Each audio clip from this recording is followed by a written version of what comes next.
So you guys had the storyline in 1998. It was born out of a lot of real stuff. He maintains that you treated him very badly backstage and that you would say things about him in front of him that belittled him, and then you make this storyline out of it. How tough was that for you guys to put that aside and turn it into a storyline? First of all, I never disrespected. Oh, maybe I did. And I'm not trying to be funny or entertaining. There was one comment that I made, and I didn't intend it to be disrespectful, but it was. It was. The context was about that time when WCW, when Nitro first started, everybody was just grateful to have a job. They were getting paid. Their checks were guaranteed. They knew exactly how much money they were making. They weren't on the road 300 days a year. There was a lot of very happy people to be working at WCW at that time, even though we were a distant number two. But once things started becoming very, very successful, talent, being talent, tends to get a little greedy. And, well, why am I not getting more? Why is this guy getting this and I'm not getting that? It's human nature. It happens in business every day. It is what it is. And at the time period you're talking about, during the time period you're talking about, that situation had escalated quite badly and morale was beginning to get to be an issue. So I had a meeting with talent one day, and I regrettably made a statement that sounded something like, all you talent in this room, none of you have ever really drawn money with the exception of these guys over here. And I pointed to Hulk first, and I pointed, I think, to Roddy, maybe, or somebody else, former WWE talent. What I was trying to point out is we were still a long way away from getting to where we needed to be as a company. And the reason we were in the position of getting close to where we needed to be was because of certain talent. And I pointed them out. But what a lot of people heard, and I understand why they heard it this way, was that none of you people matter, only these people matter. Well, Ric Flair was one of those people that were standing there. And that was very offensive to Rick. I didn't single Rick out. I didn't say, see Ric Flair over there? He's never drawn any money. I never said that.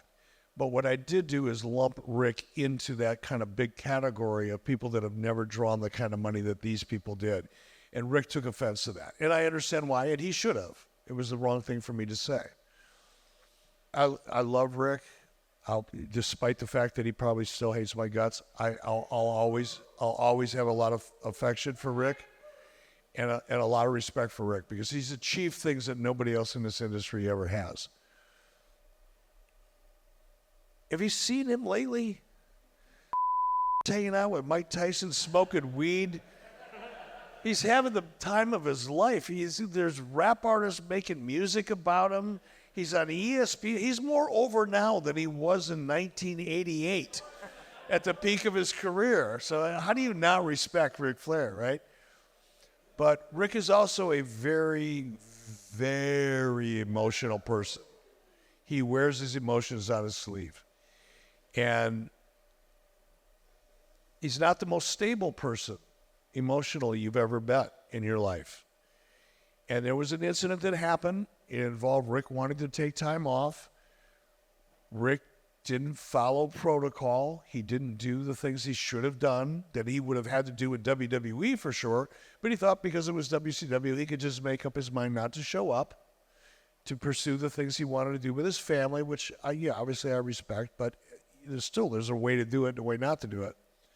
And he just decided to no-show a couple events because he forgot to ask for the time off for whatever reason. So he just no-showed. And that turned into an issue. And then the legal department at Turner Broadcasting got a hold of it. And it started to escalate. And then Ric Flair sued Turner Broadcasting. And it made headlines in the Atlanta paper. It became very, very public. And it put me in a position where I was the boss. I have 100 people 100 wrestlers. I got another 100 staff, but I got 100 wrestlers under contract. All of them are very aware of the fact that Ric Flair decided not to show up when he was supposed to show up, and now he's suing me, I had to make a stand. I had to draw a line in the sand. And in a meeting, probably a couple weeks later, I called all the talent in the room. I said, here's what's going to happen. I am going to sue Ric Flair for breach of contract because he did breach his contract. He didn't show up when he was supposed to show up. He didn't follow protocol for asking for the time off. And by the way, this was Turner Legal that had made this decision. I just got to be the one to tell everybody. And we're going to sue Ric Flair, and we're going to put him into breach of contract. And if we don't resolve this, we're going to sue him into bankruptcy. Just so you all know, if you decide you want to do what Ric Flair's doing and just decide when you're going to show up or not and still expect your check every 2 weeks because you have a contract, I'm here to warn you, it's not how that works. That's what I did. And Rick took exception to that. Now, as far as how tough was it to work? Not hard at all. Once we resolved it, because Rick and I had been pretty good friends. You know, Rick and his wife at the time, and my wife Lori, and our kids and his kids, we'd all hang out at Disney MGM Studios together and swim and have cocktails all day long, and we had a great time. We went to Japan together. We had a wonderful, we had a good relationship up until that point. But once we resolved that issue, it was like, okay, now that that's over, how are we going to make money with this? And since so many fans knew about the issue, the backstory was so public, we just went, let's just carry it forward.